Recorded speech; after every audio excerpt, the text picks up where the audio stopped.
মেট্রোপলিসের নিয়ন আলো তখন বৃষ্টির পানিতে ভেজা রাস্তায় প্রতিফলিত হচ্ছিল।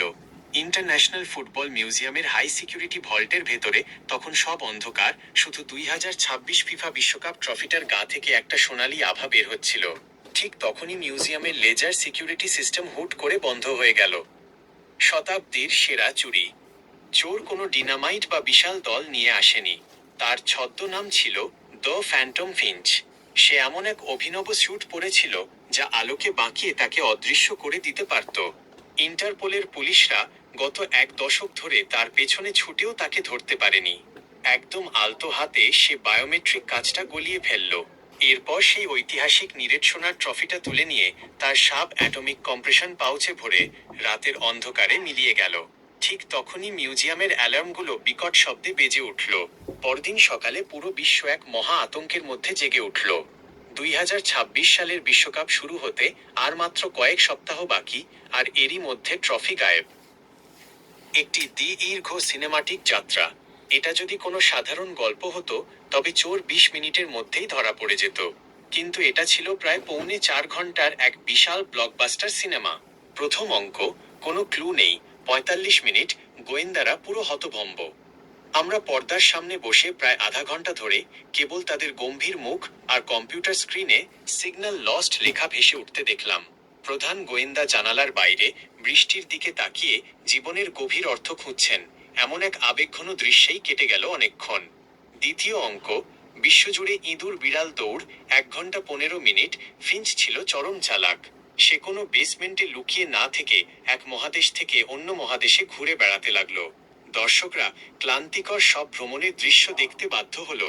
মুম্বাইয়ের রাস্তায় তীব্র গতির রিকশা তাড়া করা, সুইস আল্পসের নিচে এক গোপন ক্যাসিনোতে তাসের খেলা, আর প্যারিসের এক ক্যাফেতে দুই চরিত্রের অন্তহীন সংলাপ, যেখানে গল্প একটু এগুলো না, তবে ক্যামেরার কাজ ছিল চমৎকার। তৃতীয় অঙ্ক, গল্পের মোড়। 30 মিনিট। অবশেষে যখন মনে হলো টোকিওতে চোরকে কোণঠাসা করা গেছে, দেখা গেল ওটা আসলে একটা হলোগ্রাম। আসল ফিঞ্চ ততক্ষণে ট্রফিটা এক খ্যাপাটে বিলিয়নিয়ারের কাছে বিক্রি করে দিয়েছে, যে কিনা এক আগ্নেয়গিরির ভেতরের দুর্গে বাস করে। আবারও পর্দায় সবার গম্ভীর চাহনির দৃশ্য। অবশেষে সুপার হিরোদের আগমন। পুলিশ যখন পুরোপুরি ক্লান্ত এবং সিনেমার সময় যখন 2.5 ঘন্টা পার হয়ে গেছে, তখন পর্দায় আসল হিরোদের এন্ট্রি হলো। পৃথিবীর এখন একটা অলৌকিক কিছু দরকার ছিল, তাই তারা ডাকল দ্য ভ্যানগার্ড টিমকে। এপেক্স, যার আছে সুপার স্ট্রেংথ এবং ওড়ার ক্ষমতা। দলের মেইন পাওয়ার হাউস ক্রোনোস, যে সময়ের চক্রকে সামান্য পেছনে ফিরিয়ে দিতে পারে। মিরাজ, হলোগ্রাম তৈরি করে শত্রুকে ধোঁকা দিতে ওস্তাদ। আগ্নেয়গিরির দুর্গে হানা। সিনেমার শেষ যুদ্ধটা হলো দক্ষিণ প্রশান্ত মহাসাগরের এক জীবন্ত আগ্নেয়গিরির ভেতরে।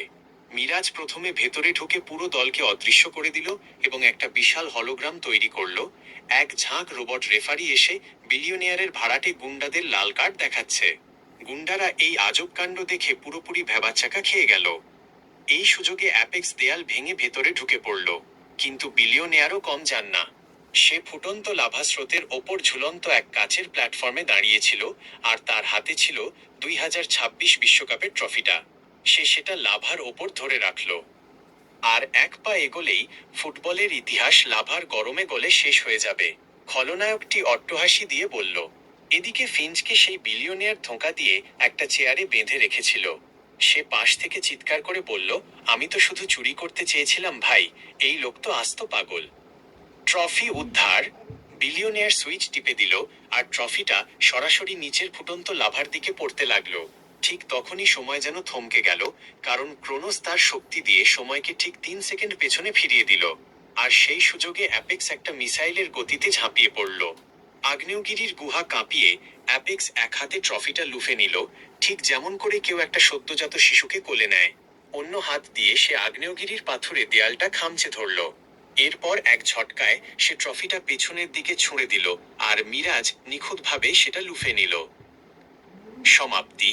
সিনেমার শেষ ক্রেডিট লাইনে যখন নামগুলো উঠতে শুরু করলো, এক বিশাল এবং দীর্ঘ রানটাইমের পর, তখন দৃশ্যপট বদলে গেল 2026 বিশ্বকাপের উদ্বোধনী ম্যাচে।